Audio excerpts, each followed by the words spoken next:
Hello guys, അപ്പൊ നമുക്ക് big boss season 8 അഗ്നിപരീക്ഷയുടെ 8ാമത്തെ എപ്പിസോഡിലേക്ക് നമുക്ക് പോവാം.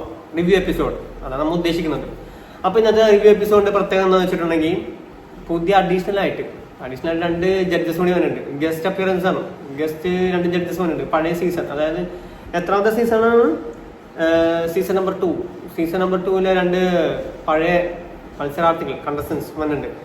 ഒരു വീണ നായരും രജിത് കുമാറാണോ രജിത് മേനോനാണോ ഏതോ ഒന്ന് അങ്ങേരും വന്നിട്ടുണ്ട്. അപ്പൊ മൊത്തം 5 ജഡ്ജസ് ആണ് ഇരിക്കുന്നത്. അപ്പൊ സംഭവം അവരൊക്കെ ഇൻട്രോ ഒക്കെ കഴിഞ്ഞു. ഇൻട്രോ കഴിഞ്ഞിട്ട് കഴിഞ്ഞ എപ്പിസോഡിൽ ഇൻഫിനിറ്റി പെൻഡന്റ് കിട്ടിയ ആൾക്കാരുണ്ടല്ലോ, അവർക്ക് എന്തോ പവർ ഉണ്ട്. പവർ എന്താണെന്ന് അവർ ആദ്യം റിവീൽ ചെയ്തിട്ടില്ല. അതിനുശേഷം നമുക്ക് പവറിലേക്ക് കടക്കാം. അപ്പൊ ഇന്നത്തെ ടാസ്ക് അല്ല, സാധാരണ ഇപ്പൊ മൂന്നാമത്തെ എപ്പിസോഡാണ്. കഴിഞ്ഞ 2 എപ്പിസോഡും കൊടുത്ത പോലെ ഒരു ടോപ്പിക് കൊടുക്കും. ആ ടോപ്പിക്കിനെ കുറിച്ച് കുറച്ചു നേരം സംസാരിക്കുക, ഒരു ലിമിറ്റഡ് ടൈം സംസാരിക്കുക എന്ന് പറഞ്ഞു വിടുമല്ലോ. സെയിം സംഭവം 2 എപ്പിസോഡും കൊടുത്ത സംഭവം തന്നെ ഇതിലും ഉണ്ട്. അപ്പൊ ഇന്നിൽ വന്ന കണ്ടസ്റ്റൻസ് ആരൊക്കെയാന്ന് വെച്ചിട്ടുണ്ടെങ്കിൽ പൂജാനുണ്ട്, ഷിജുലാൽ, എൽദോൻ, താഷി. ഈ 4 പേർക്കാണ് ഇന്നത്തെ ചാൻസ്. നമുക്ക് ഒരു ലിമിറ്റഡ് ടൈമിനുള്ളിൽ ടോപ്പിക് സംസാരിക്കുന്നുള്ളത്. കഴിഞ്ഞ 2 എപ്പിസോഡിലും 6 പേര് വീതമായിരുന്നു. ഇതിൽ ഇപ്പൊ 4 ആൾക്കാർ, ഇപ്പൊ 20 ആൾക്കാരേ ഉള്ളു. അതുകൊണ്ട് കുറഞ്ഞു പറഞ്ഞിട്ടാണ് ആൾക്കാർ വരുന്നത് കൊണ്ടുള്ള ഇതാണ് കാണിക്കുന്നത്. ആളുകൾ കൂടുതലുണ്ടായപ്പോൾ 6 ആൾക്കാരും കുറവായപ്പോൾ 4 ആൾക്കാരും, ആ ഒരു വ്യത്യാസം. ഇപ്പൊ എന്നത് അതെല്ലാം കഴിഞ്ഞപ്പോ ബോക്സ് ടാസ്ക്, അതാണ് ടാസ്ക് ഉണ്ട്. അവിടെ ഗ്രൂപ്പ് പെർഫോമൻസ് ഇല്ല, ഇൻഡിവിജ്വൽ ടാസ്ക് ആണ്. അപ്പൊ ടാസ്ക് ഉദ്ദേശിച്ചത് എത്ര ടാസ്ക് ഉണ്ട്? 6 ബോക്സ് ഉണ്ട്. ബോക്സ് ടാസ്ക് 6 ബോക്സ് വെച്ചിട്ട് ഒരു ബോക്സിൽ 3 പേര് വെച്ച് നിൽക്കണം. ഇവിടെ മൊത്തം 20 ആൾക്കാരുണ്ട്. അപ്പൊ 3 3 6 3 18 ആൾക്കാർക്ക് നിൽക്കാൻ പറ്റുള്ളൂ. അപ്പൊ ഓരോരുത്തരെ കൺവീൻസ് ചാടി മാറി അങ്ങനെ നിൽക്കുമ്പോൾ 18 പേര് നിൽക്കും, ബാക്കി 2 പേര് പുറത്താവും, ഔട്ട് ഹൗസിൽ പോകും. അങ്ങനെ ആദ്യത്തെ റൗണ്ട് കഴിഞ്ഞപ്പോൾ അതിൽ ഔട്ട് ഹൗസിൽ പോയത് എൽദോയും ഷാമോനുമാണ്. എൽദോയും ഷാമോനും ഔട്ട് ഹൗസിൽ പോയി. പിന്നെ വന്നത് അതിൽ തന്നെ എൽദോയും ഷാമോനും പോയി. സെക്കൻഡ് റൗണ്ടിൽ ഒരു ബോക്സിൽ 5 പേഴ്സൺസ് നിൽക്കണം, 5 ആൾക്കാർ നിൽക്കണം. 5 ആൾക്കാർ നിൽക്കണം എന്ന് പറയുമ്പോൾ അതിൽ തന്നെ ആ റൗണ്ട് കഴിഞ്ഞപ്പോൾ അതിൽ ഔട്ടായി പോയി. 3 ആൾക്കാർ ഔട്ടായി. 3 ആൾക്കാർ നിൽക്കാൻ പറ്റിയില്ല. അവര് എവിടേക്ക് കൺവിൻസ് ചെയ്യാൻ നോക്കി, പറ്റിയില്ല. അങ്ങനെ അവര് പോയപ്പോൾ അവരെവിടെ നിന്ന് ടാഷി, പ്രവീൺ ആൻഡ് ശ്യാം, ഇവര് 3 പേരും ഔട്ട് ഹൗസിൽ പോകേണ്ടി വന്നു.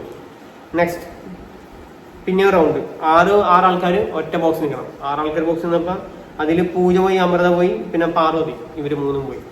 അതിന് പിന്നെ ലാസ്റ്റ് 11 ആൾക്കാരും കൂടി ഒരു ബോക്സ് നിൽക്കണം. അപ്പൊ ഭയങ്കര ടാസ്ക് ആയിട്ടുള്ള കളിയാണ്.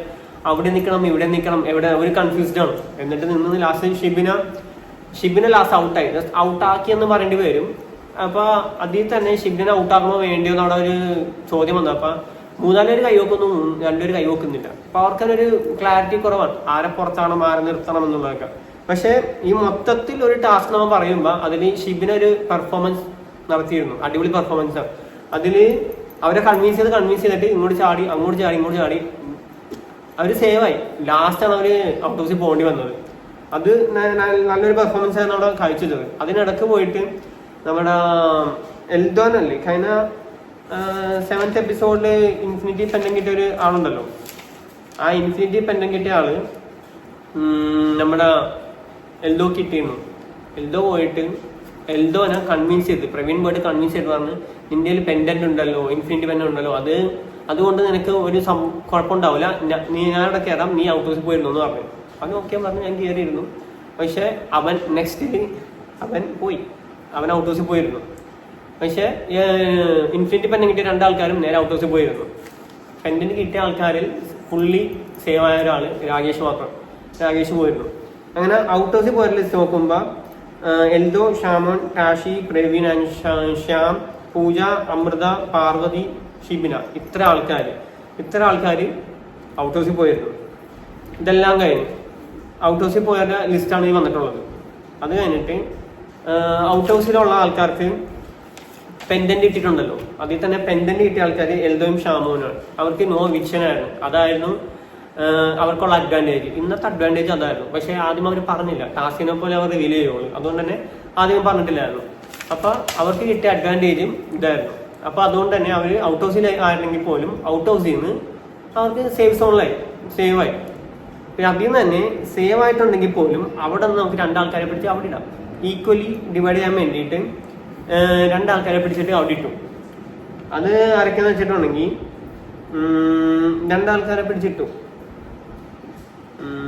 രണ്ടാൾക്കാരെന്ന് പറയുമ്പോൾ അളകനന്ദനെ പിടിച്ചിട്ടു, ഷിൻജിത്തിനെ പിടിച്ചിട്ടു, രജനെയും പിടിച്ചിട്ടു. അതായത് ഈ രണ്ടുപേരെ ഔട്ട് ഹൗസിലുണ്ടായിരുന്നു. ഇൻഫിനിറ്റി പെൻഡന്റ് അവർക്ക് കഴിഞ്ഞ എപ്പിസോഡ് കിട്ടിയതുകൊണ്ട് അവർ ഇങ്ങോട്ട് സ്വാപ്പ് ചെയ്തപ്പോൾ രണ്ടും കൂടി ഒന്ന് ടാലി ആക്കാൻ വേണ്ടി റിയാസിന്റെ ഒരു സജഷനാണ്. രണ്ടും കൂടി ടാലി ആക്കാൻ വേണ്ടിയിട്ട് ഇവരെ പിടിച്ചിട്ട് ഇവിടെ നിന്ന് 3 ആൾക്കാരെ പിടിച്ചിട്ട് ബാഡ് പെർഫോമൻസ് നടത്തിയത് വെച്ചിട്ട് ഔട്ട് ഹൗസിൽ കൊണ്ടുപോയിട്ടു.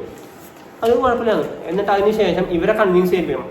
കൺവിൻസിങ് മീൻസ് ലാസ്റ്റ് ഏതോ എപ്പിസോഡ് ഉണ്ടാകുന്ന പോലെ ഡിബേറ്റ് വെക്കണം. അങ്ങനെ ഡിബേറ്റ് വെച്ചതിൽ രാകേഷിന്റെ ടീം പറയുമ്പോൾ രാകേഷ് അവിടെ ഇൻഫിനിറ്റി പെൻഡൻ കിട്ടിയിട്ട് ആള് സേവ് ആയിട്ടിരിക്കുന്നുണ്ട്. അപ്പൊ അയാൾക്കൊരു പവർ കൊടുത്തു ടീം ചൂസ് ചെയ്യാൻ, ടീം ഉണ്ടാക്കാനായിട്ട്. അങ്ങനെ ടീം ഉണ്ടാക്കി ആ ടീമും അവിടെ ഔട്ട് ഹൗസ് ടീമും ഉണ്ടെങ്കിൽ ഒരു ഡിബേറ്റ് വേണം. ആ ഡിബേറ്റ് വെച്ചതിന് രാകേഷിന്റെ ടീമുണ്ടായത് രാകേഷ്, സോന, എൽദോ, അഫിയാൻസ, ഷിജുലാൽ, ഷിജിൻ, ലോലിറ്റ, ഷാമോൻ, പ്രണവ് ആൻഡ് വിശാൽ. ഇത്രയും പേരും രാജേഷിന്റെ ടീമും. പിന്നെ ഔട്ട് ഹൗസിന്റെ ടീം പ്രവീൺ, ഷിബിന, പാർവതി, അമൃത, ഷിൻജിത്ത്, ശ്യാം, ടാഷി, പൂജ, രചന, അങ്ങനെ കുറച്ച് ആൾക്കാരും അവിടെ ഉണ്ടായിരുന്നു. ഇതിൽ നിന്ന് തന്നെ അവർ ഡിബേറ്റ് നടത്തും. ഒരു 2 minutes or 3 minutes അങ്ങനത്തെ ഒരു ഡിബേറ്റ് ഉണ്ടായിരുന്നു. ഡിബേറ്റിന് ശേഷമാണ് എവിക്ഷൻ പ്രോസസ്സിൽ നടക്കുക. എവിക്ഷൻ പ്രോസസ് എന്ന് പറയുമ്പോൾ ഡയറക്റ്റ് നേരത്തെ കുറച്ച് വലിച്ചു നീട്ടിയൊക്കെയാണ് എവിക്ഷൻ പ്രോസസ്സ് കഴിഞ്ഞ 2 എപ്പിസോഡ് നടന്നിട്ടുള്ളത്. അപ്പൊ ഇപ്രാവശ്യം റിയാസ് ഒരൊറ്റടിക്ക് 4 പേരെ അങ്ങോട്ട് വിളിച്ചു. ആരൊക്കെയാണ്? പ്രവീൺ, പാർവതി, ഷിൻജിത്ത്, രചന. ഈ 4 പേരെ അങ്ങോട്ട് ഡയറക്റ്റ് വിളിച്ചിട്ട് വന്നു, ഇങ്ങനെ 4 പേരും പൊയ്ക്കോ, നിങ്ങളുടെ സേവനം മതിയായി, ഇങ്ങനെ എവിക്റ്റഡായി കഴിഞ്ഞു. അപ്പൊ അതോടുകൂടി സംഭവം കഴിഞ്ഞു. അപ്പൊ ഈ 4 ആൾക്കാരും എവിക്റ്റഡായി. അപ്പൊ ഇന്നത്തെ എപ്പിസോഡിന്റെ മൊത്തത്തിലുള്ള സംഭവം ഇതാണ്. 4 പേരെ എവിക്റ്റഡ് ആക്കിയിട്ടുണ്ട്. ഇനി അടുത്ത ദിവസം എത്ര പേര് എവിക്റ്റഡ് ആകൂല എന്ന് നമുക്കറിയില്ല. ചിലപ്പോൾ 4 ആയാം, ചിലപ്പോൾ 6 ആവാം. ഇനിയിപ്പോ ഇന്ന് എപ്പിസോഡ് തുടങ്ങുമ്പോൾ 20 ആൾക്കാരായിരുന്നു. ഇനിയിപ്പോ ഇത് 16 ആയി. നാളെ ചിലപ്പോ ഒറ്റയടിക്ക് 6 പേരെ ലിമിറ്റ് ആക്കും, ചിലപ്പോ 4 പേരാവും, ചിലപ്പോൾ 2 പേരാവും, പറയാൻ പറ്റില്ല. എപ്പിസോഡിന്റെ പോക്ക് പോലെ ഇരിക്കും. പിന്നെ ജഡ്ജസിന്റെ തീരുമാനം പോലെ. എന്തായാലും ഇന്ന് മൊത്തം 5 ജഡ്ജസ് ഉണ്ടായിരുന്നു. നാളെ ചിലപ്പോ 2 ആവാം, അഡീഷണൽ വന്നത് 2 ആവാം, 1 ആവാം, എങ്ങനെയൊന്നും അറിയില്ല. കണ്ടു നോക്കാം. അപ്പൊ ഇന്നത്തെ വീഡിയോയുടെ കണ്ടിട്ടാണ്. അടുത്ത വീഡിയോ കാണുമ്പോൾ ഗുഡ് ബൈ.